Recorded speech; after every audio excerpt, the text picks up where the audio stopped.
Good morning. Well, Aussie equities are eyeing another stellar rally to kick off the week and the sixth straight day of gains as the futures are suggesting a lift of 0.7% or 41 points this Tuesday morning, which will push the ASX 200 above the 6,000 point milestone. And in other smashing news outside of equities, the Aussie dollar is soaring at an 11-month high, 70.17 US cents. Now back to equities.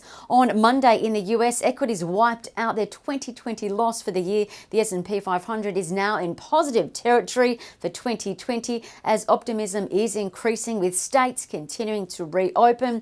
While in a touch of bad news, the former FDA has warned that the US is not quite prepared for a second coronavirus wave, with hospitalizations on the rise. Now, stocks nevertheless ended on their session highs. The S&P 500 up 1.2, the Dow rising 461 points, and the Nasdaq rose 1.1%. Now, on the stock front, United Airlines soared 15%, JetBlue up 14%, Carnival up 16%, while Zoom, Video, Netflix and Microsoft saw a bit of profit taking, but they've both, or all three, have been on a stellar gain. Now, across the sea, the German DAX closed lower, but it's almost in positive territory for the year as well, just like the S&P 500. And on the commodity front, the oil price is trading at a 3-month high, 38.18 a barrel, which will surely benefit our energy companies today. The oil price almost did clear $40 a barrel before Saudi Arabia said it would not make further voluntary production cuts. The gold price has gained $22.30. It's now $1,705 an ounce, while the iron ore price holds above $100 a tonne. Now, what to watch today? Well, New Zealand has dropped its COVID-19 restrictions, and Air New Zealand, AIZ, has announced plans to start returning to healthy profits again, even though it may be 70% less than COVID-19 levels.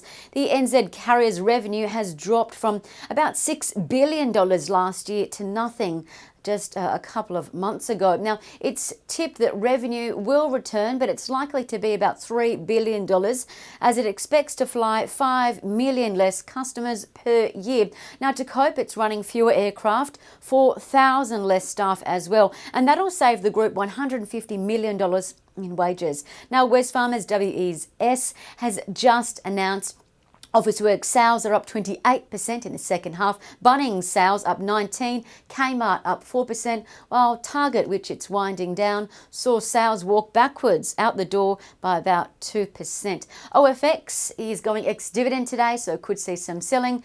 And NAB business confidence numbers are out today for May. Now, ending on some local trading ideas, well, UBS has rated Fortescue Metals FMG as a buy with a $14.50 price target as its overseas competitor Vale has been ordered to suspend operations in Brazil, and Brazil also contributes the bulk of world iron ore, 23% of the world's iron ore, in fact. Now, FMG is quite attractive. It's on an attractive yield and growing its earnings as well. Now, UBS rose Zip's price target to $5.60 and downgraded the stock from a buy to a hold, really ahead of the quad pay deal being executed. Integrated Research, IRI, was rated a buy by Bell Potter. Its shares are expected to grow 16% to $4.25, expecting the business to benefit to the shift from working from home. And the business is also expected to report better than expected profits. Now, Credit Suisse reckons Kogan KGN's shares will fall to $11.82 following its share price surge of 211% from the March lows. Credit Suisse and UBS are expecting a slowdown in sales in the second half. I'm Jessica Amir with Bell Direct. Happy trading and stay safe.